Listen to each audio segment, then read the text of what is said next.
Are you ready? Sure. I'm not. Well, then we won't start, will we? Sounds like a you problem. How rude. I'm not wrong, am I? Colin had a problem and a microphone to spare. Thomas took it up and so the podcast went to air. For weeks and months they trolled through every single DVD. They've unwrapped all the ones they can and now they're cellulose free. Now they're cellulose free. Hello, dear listener, and welcome to Cellulose Free. My name is Colin, and with me as always, my fellow film watcher, compadre and son, Thomas. Hi, hello. What have I been up to? What have you been up to? I don't know. That's why I asked you. Oh, well, I know that you've been playing some Euro Truck Simulator. Oh, only a little bit today, but the rest of the week is a blank. Did you varnish some chairs? I did varnish some chairs, okay. See, this is why I asked you what I've been up to. I'm not going to be much helpful beyond that. No. No.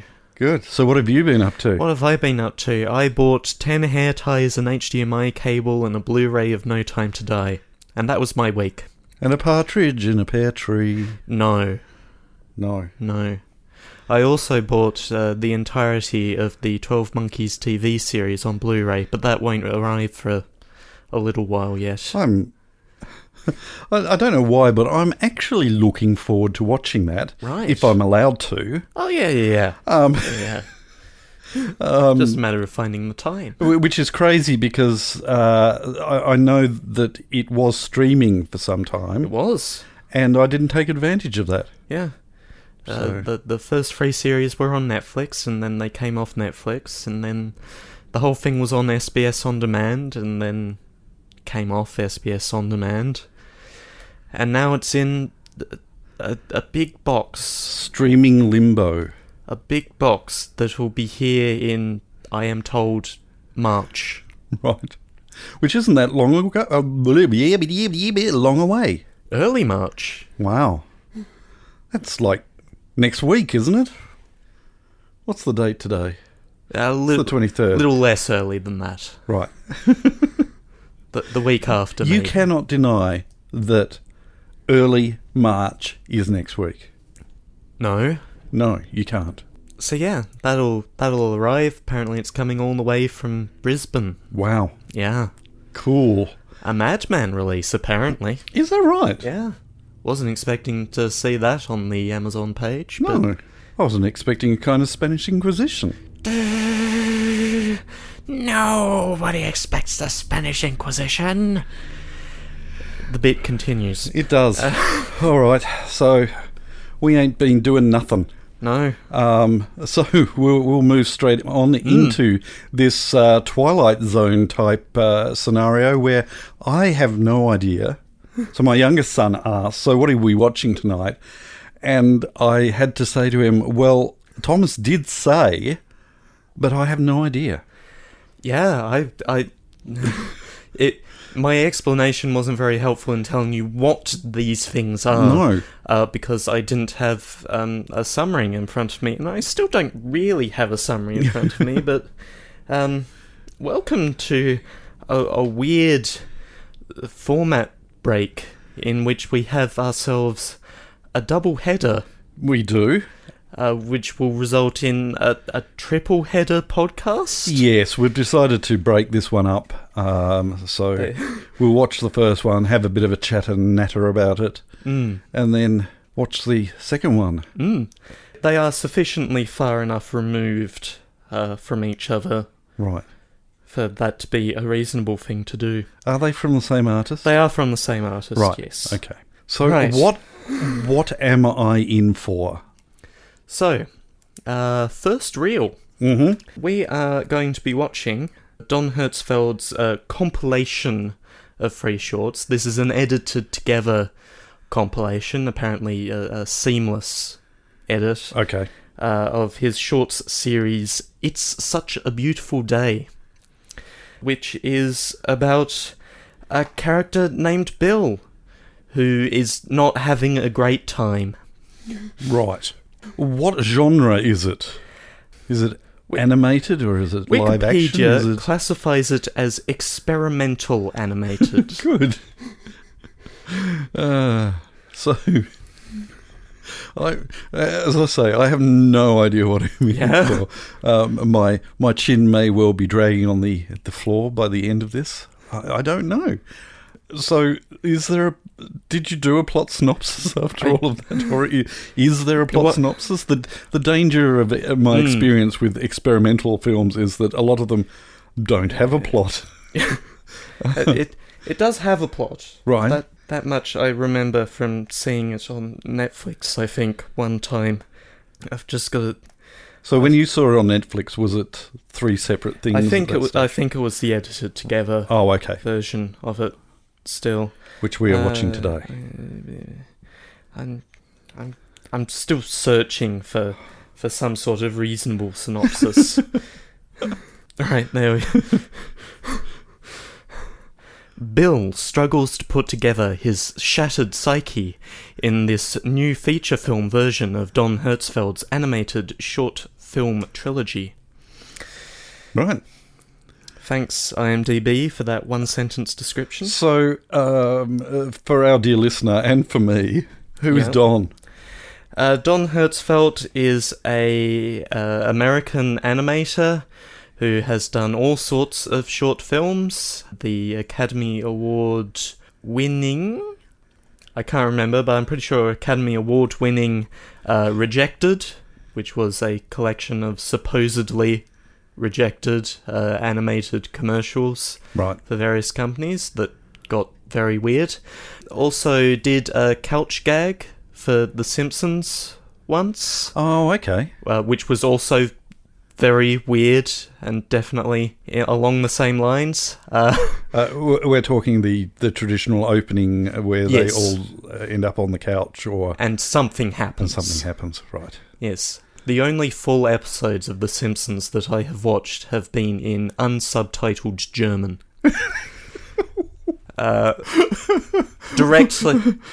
Directly or shortly before watching an episode of Schlug den Star.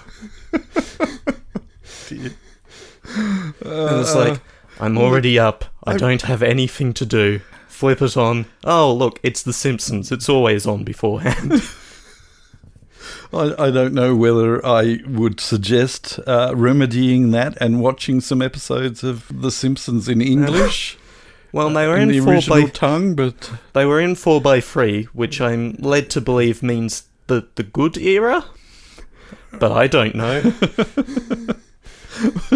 Well, it depends, because when Disney took possession of them, they widescreened it and cut off bits and things like that, and caused all sorts of madness and confusion and upset to the die-hard Simpsons fans. So you can watch the 4x3 ones in 4x3 again now. Good. But good.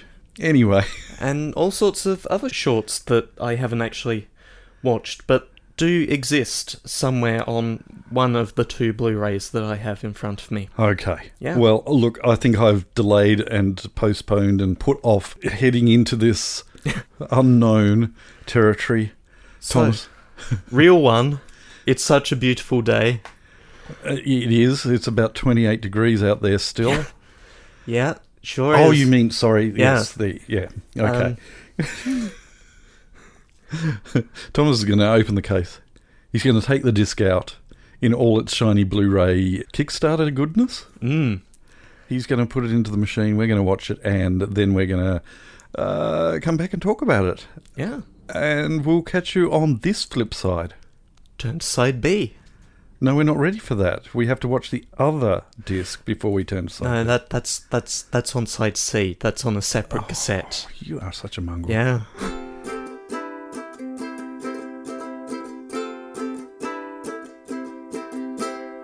So, what did you think? Well, You have just experienced art. I have. It's actually a really bizarre feeling of deja vu. Right. Yeah.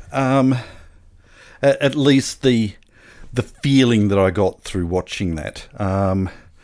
Way back in the dim dark past, SBS Yep. had a show called Eat Carpet.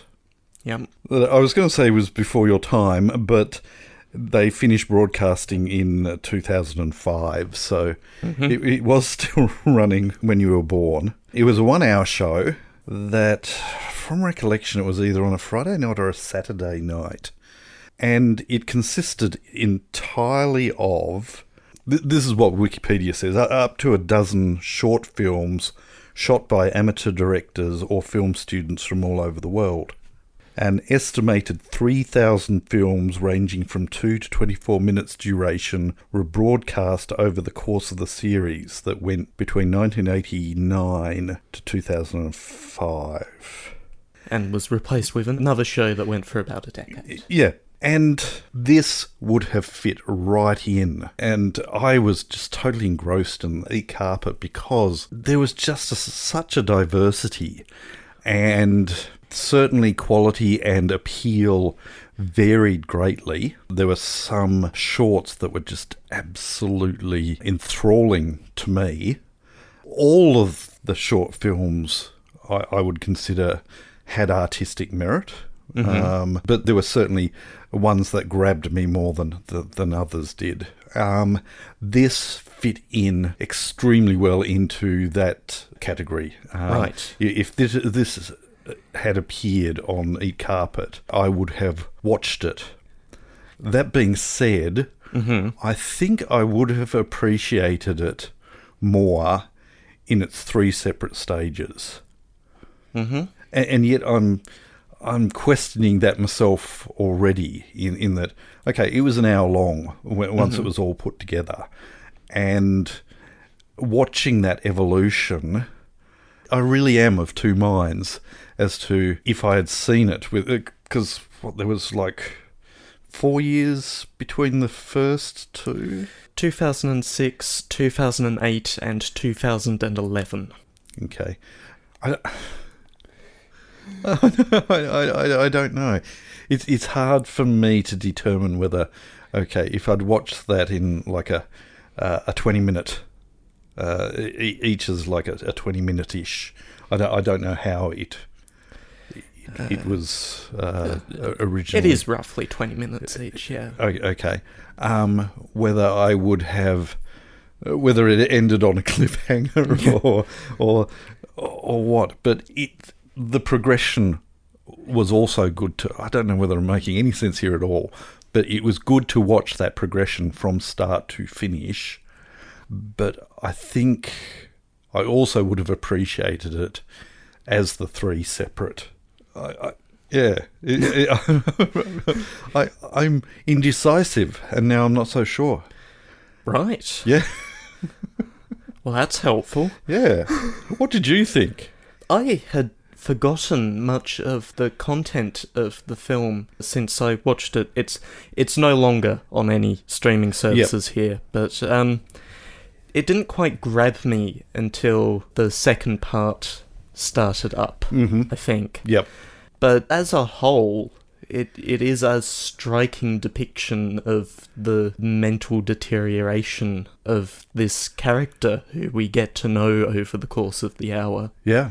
And certainly that first half was, is this going somewhere? And then the second half said, oh yeah, it definitely is. And so it did. And so it did. That being said, I am disappointed that Bill did not end up meeting a train. I was fully expecting that. The family tradition was growing quite strong. And then later it is implied that maybe there weren't so many trains in this family's history. It's quite a bizarre film. The things your mind makes up when it has gaps to fill. Yeah.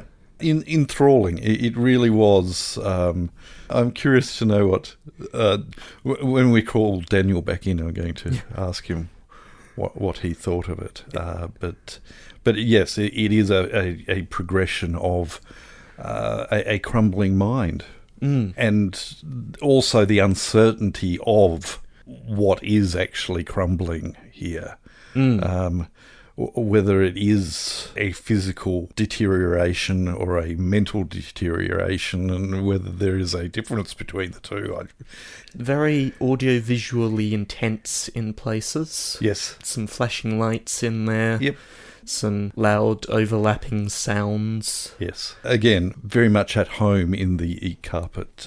So it was funny with your description of it. That thought of that was what I was going to be in for didn't even spring to mind, and I was very hesitant, I guess, to plunge into the unknown here. But suddenly to make that connection and feel at home, and sort of rushed back to what is bizarrely a happy place, which is completely contradictory, because this film is not a happy film. There are certainly levels of chuckles in there, and yet it is quite a sad. There are moments of joy, but it's not a joyful film. No. So an experimental, animated, mixed media type of deal, an auditory and visual experimental film. Yeah. But I loved it. I guess I haven't even mentioned the writing is what made it what it was. Because in a lot of ways, that could have been just an audio play going on, and it would have worked. But with the visual element as well, it just... Elevated? Yeah. Right. So the whole film was produced on an old 35mm Rostron camera. Yep. And the last chapter, also called It's Such a Beautiful Day, was produced in the absolute death throes of this camera. The motor was running down and wasn't quite working anymore. So for Don's next project, as we move on, because we do need to move on. We do need to move on. For his next project, he comes to the conclusion that he needs to learn some digital techniques. And so he starts producing a series called World of Tomorrow.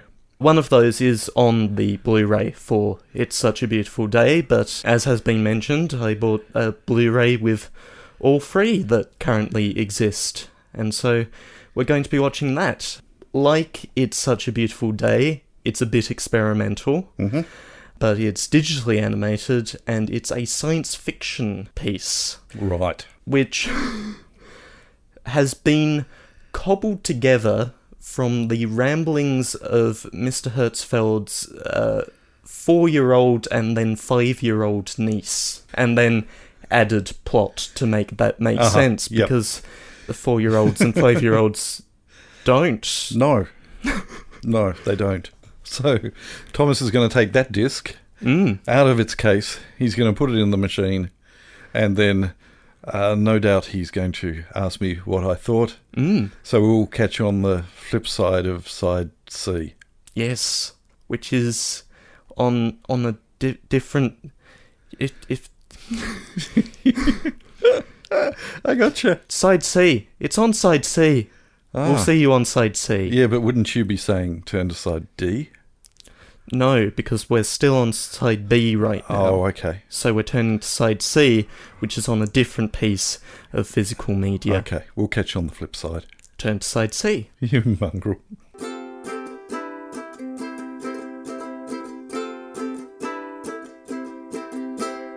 So what did you think? That's a great question. Because... You thought you were going to get me again, didn't you? Well, I'm not sure if I had actually watched the first one of these, as I had assumed, but right. I have now seen all of them. You have, so, as have I. Yeah, what we have just done is watched another bit over an hour of short films on the nature of memory. Yes. Is there a theme?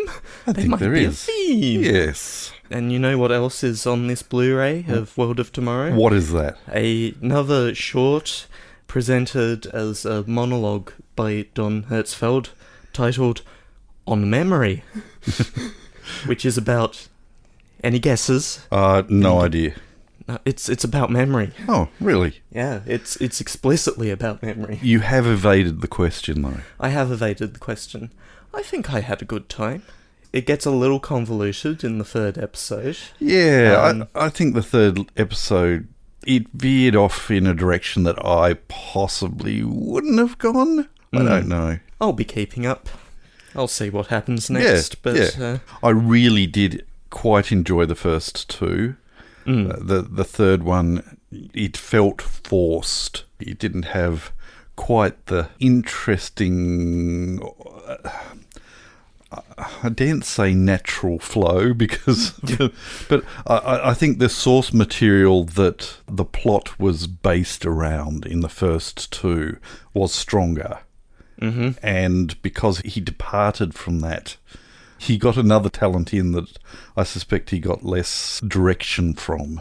Would that be fair to say? I don't know. I don't know, actually. I'd have to go back and look at things and see what was going through his head. Can I ascertain what nationality he is? American. Right. He's an American. Okay. Yeah. But the niece sounded Scottish, maybe? Don't know. I mean, that's entirely possible. Yeah. And the other adult actor was English, or at least had an English accent. So it was a bit of a departure, and trying to get my head around where he was actually located was an interesting position, or something. I don't know. It's been a long session. Yeah. Yeah. I did find that less satisfactory all up to the first one, but I think that is possibly mainly due to the third segment, which I struggled with, and I think he did too. Well, he intends to keep making more of them, so don't know how much there is to read into that. No. That said, it is all building on each other. Yep. We establish some concepts in the first, and then we build on them in the second, and then we get convoluted, but continue to build on and add to this tale. There are some good parts in that third episode, but I don't think it stands as strongly. No, and in fact, I think it was possibly the last 5 minutes that I felt that maybe it was because my brain was a little weary by that stage, but it got really confusing to me. I don't know whether you followed the sequence of events. It, but, right, okay. But it was convoluted, Yep. yes. Yep. I did ask Daniel what he thought of the first one when he came in to watch the second one, and his encapsulation and summary is interesting and thought-provoking. And what did he say about the... less thought-provoking, more story? Yes. Which doesn't make sense to me, because they both clearly had story. I think there was possibly a more deliberate structure in these last three than the first. The first flowed more, almost as poetry, I think. It was, and very much more a monologue. That's possibly where he's getting the story from, in that the first one was a monologue, the second one was a script. A dialogue. Dialogue, yes. There was something that I did miss from my notes from the first segment. Because I moved too quickly. You did. You just ploughed straight into this second segment. But and I don't know whether it's worth bringing up, but there was mention with Bill in his treatments where he was put on an IV drip, and he mentioned that the IV drip produced tastes in his mouth. Mm-hmm. And that is a very definite thing. Even when you donate plasma, there is a solution that they replace the volume of your plasma with, And when that goes back in, it creates both a cooling sensation in your body, but it creates a weird taste in the mouth as well. It's quite... it's not unpleasant, it's just unusual, because suddenly you're getting sensations in your mouth that nothing physically... You're not consciously taking anything into your mouth to produce that. It's weird. Speaking of weird, that was weird. I really, really loved how he formulated the stories around the dialogue of his niece, who was so young. Yes. It worked. It really, really worked. And that is possibly where the third was missing. The first of the 3 episodes of World of Tomorrow was produced in 2015. Yep. And the next, The Burden of Other People's Thoughts, in 2017. And then The Absent Destinations of David Prime in 2020. So by that point, you don't have a 4-year-old niece, you have a 9 or 10-year-old niece, which is not quite so useful for random dialogue. No, that's right. But both worthwhile. Yes. I'm glad that what I was saying about the first one, whether I was happier with the concept of seeing it all together or as 3 different segments, I'm still uncertain. I think I'm leaning towards a flow on 1 hour, but the episodic nature I think is necessary in World of Tomorrow. And I possibly would have appreciated it all more if there was that break, both within the episodes and not watching it back to back with the other one. It's such a beautiful day. It is, isn't it? Although it's got a bit warm. It has, yes, because we didn't turn on the air conditioning while we were watching either. And the whole house has warmed up. It has, yes. Even the deranged cat is feeling the heat at the moment. Anyway. So yeah, all up, I think I ended up spending $80 to get these in. Hey, chihuahua. Which, as far as podcasts go, people have made less for more, so... Sorry? As far as podcasts... People have made less of a podcast for more money, so... I don't know. I'm not sure what you... I'm not getting your line of thought here. Are we going to get $80 for this podcast? Is that what you're saying here? People have made less podcast on higher budgets. Oh, okay. That's quite a tangent. That's so, and that included the shipping and such from America. So I don't know. Yeah, the worst time. It has always been bad financially to order stuff from America, but in the last 2 years, prices have just skyrocketed for mail and stuff. My intermittent voice work pays me in US dollars, so it's a great time for me to be doing things when they do come up, rarely. Yep. Still not great. No. Don jokes in the Kickstarter update where he announces that things are finally getting shipped to Australia, but they're coming via rowboat. Yes. Which I assume means by a ship without oars. So his Kickstarter is both financing the discs and also further work. Further work, yep. Fair enough. Those discs are now available at bitterfilms.com. And we'll put a link in the show notes. All right. Yeah. So that was a double header of Don Hertzfeldt shorts. And worthwhile. Yes. I'm glad to. I know it is an obscure connection, but it was nice taking a jump back into Eat Carpet territory. I know I made a joke about podcast budgets, but I do think I got my money's worth out of it. So, good. Excellent. We might move on. Yeah, that seems like a plan. I don't think we have anything to move on to. No. So we might move on instead. We might. To this. Pick a film for next week so we can go to bed. It's your turn. It is, and I'm feeling completely uninspired. I did open the app to get it ready to shake, and I saw a few things and thought, oh, yeah?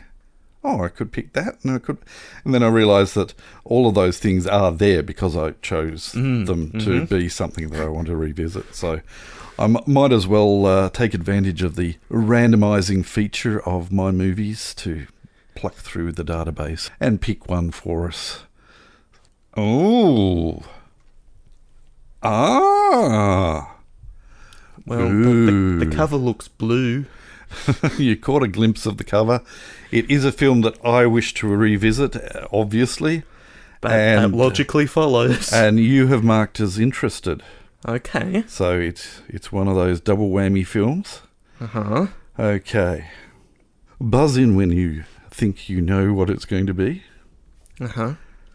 As one of the last natural humans born into a genetically engineered world, Vincent Freeman has none of the pre-ordered DNA that will guarantee him success. Yes? Is this film Gattaca? It is indeed. I shall go on. Desperate to realise his dream of exploring space, Vincent assumes the identity of a genetically superior athlete in order to gain employment at the Gattaca Aerospace Corporation. But when a single cell from any part of his body could betray him, how long can the truth remain hidden when we all shed 500 million cells every day? This is a film that I've seen. Is it? Yes. High School Science. When you run out of science to do, Right. or you have someone about... I can't remember what the story was behind us watching it in High School Science. I'm sure someone thought it was a good idea at the time, but... Because it involves science. DNA. Right, that's science. We shall... honestly, the school system of today... and the amount of justification that I hear from teachers. Sometimes you just watch a film. Let's just watch a film. Which I'm led to believe is not a new happenstance. No, but it was a lot harder to do when I were a lad. As I mentioned, wheeling in the 16mm projector just didn't happen much. Or wheeling in the one of 3 or 4 televisions with the VHS player underneath. Yeah, didn't happen a lot. When I rocked up, they still had televisions with VHS players underneath them, so... In high school? Yes, in high school. Wow. They had DVD players integrated. Yes, okay. But they had VHS players. So, next week, we are going to watch Gattaca. Another film about identity. It is, another film about identity. We hope that you can join us next week. If you know who you are and who we are, we're going to be here. Yeah. Watching Gattaca. Yep. Join us. We'll catch you next time. Bye. You have been listening to Cellulose Free. Your hosts were Colin, who produces and edits the show, and Thomas, who makes the artwork and music. Cellulose Free is recorded in the Deranged Cat Studios in scenic Tasmania, Australia. We keep track of our extensive physical media collection through My Movies, which we highly recommend. You can find links to that, as well as other places you can find us in the show notes. Cellulose Free is a Hi Hello production.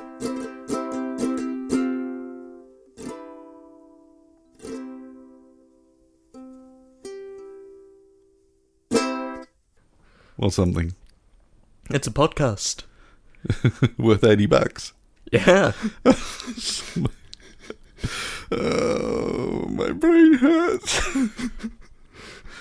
Do you need a handkerchief for your head? Maybe.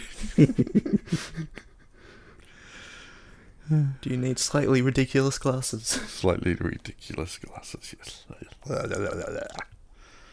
I'm stopping. My brain hurts. Open the door and come in. You can stop it now. Okay. Is this film Gattaca? It is indeed. I shall go on. desperate to realize his dream of exploring. I've started, so I'll continue. I've started, so I continue. Yeah.